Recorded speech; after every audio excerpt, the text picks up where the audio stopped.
एक ये कहना चाह रही हूँ प्रेपरेशन की। तो प्रेपरेशन में अगर यूपीएससी स्पेशली बात करूँ तो मेरे पूरे प्रेपरेशन के दो इम्पॉर्टेंट पिलर्स रहे। एक था करंट अफेयर्स। करंट अफेयर्स इसलिए एक इम्पॉर्टेंट पिलर है क्योंकि ज़्यादातर एग्जामिनेशंस आप देखेंगे तो बहुत ज़्यादा आजकल ना डायनामिक होती जा रहे हैं कि वो ये नहीं जानना चाहते कि चलो शाहजहाँ ने बना दिया ताजमहल, वो तो हमें पता है, अब उसकी आगे की बात करो।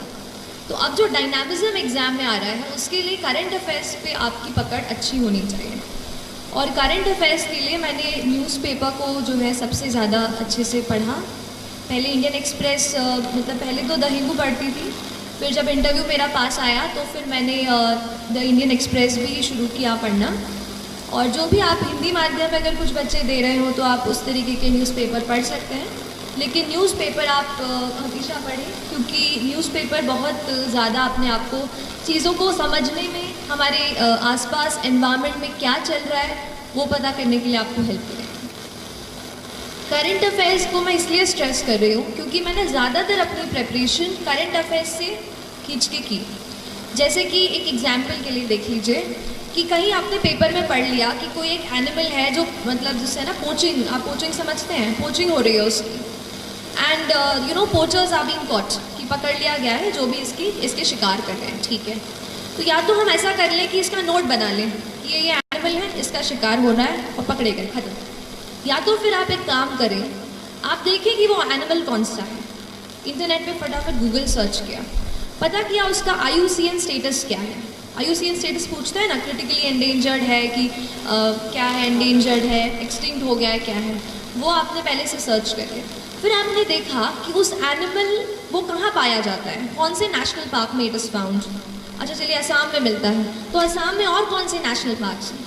मतलब एक पॉइंट पकड़ के न्यूज़पेपर का आपको उसके साइड में जितनी भी चीज़ें हैं वो उसी वक्त कवर कर लेंगे। उससे होगा क्या, उस दिन का आपका एनवायरनमेंट का एक सेक्शन कवर हो जाएगा। ऐसा करके पॉलिटी हो गई या फिर जो भी हम जैसे हम साइमल्टेनियस इलेक्शन के बारे में पढ़ते हैं या फिर और भी प्रेसिडेंशियल पार्लियामेंट इलेक्शंस के बारे में पढ़ते हैं, उनसे रिलेटेड जो भी न्यूज़पेपर में आ रहा है फिर आप उसकी और डीप में स्टडी करें, है ना। एक ही चीज़।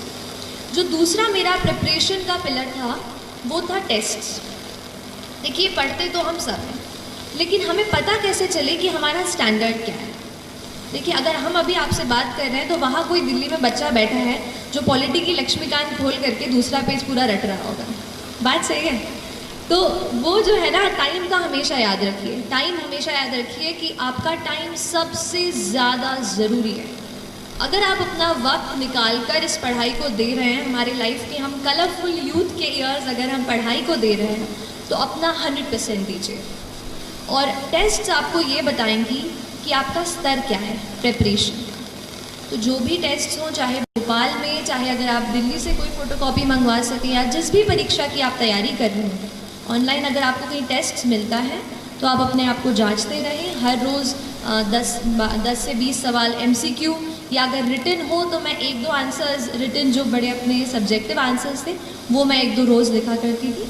तो उससे मुझे आइडिया होता था कि मैं किस स्टैंडर्ड का लिख रही हूँ और क्या उससे मेरा कुछ चांस है सिलेक्शन का। तो ऐसा अपने आप को आप जांचते रहिए। तो हमने 2 पीस कवर कर लिए, है ना। पहला पी कौन सा था? अच्छा मतलब आप सुन रहे हैं मेरी बातें, अच्छी बात है। दूसरा था प्रिपरेशन। अब थोड़ा सा P हो गया है तो M की बात कर लेते हैं। एक M मैंने जो हमें दिमाग में चीज़ जो है हमारे पुश करता है। अच्छा इसके पहले मैं तरफ आऊँ, एक चीज़ बताऊँगी कि किसी भी एग्ज़ाम की जब हम प्रिपरेशन करते हैं उसके 2 पहलू हैं। एक, आप क्या पढ़ते हैं, कौन सी किताबें पढ़ते हैं, कितने टेस्ट लगाते हैं, कितने घंटे देते हैं, ठीक। दूसरा है एग्ज़ाम में कि आप मेंटली क्या सोचते हैं, क्या आप कॉन्फिडेंट हैं कि आप एग्ज़ाम क्रैक कर सकते हैं, आप साइकोलॉजिकली कितने स्ट्रांग हैं कि आपका मन नहीं कर रहा है उठने का पर फिर भी आप उठते हैं। वो चीज़ है आपका मेंटल करेज, और उसको आपको बिल्ड करना बेहद बेहद ज़रूरी है। मैं कहूँगी 60% ये मेंटल करेज है और ये 40% जो पढ़ाई है।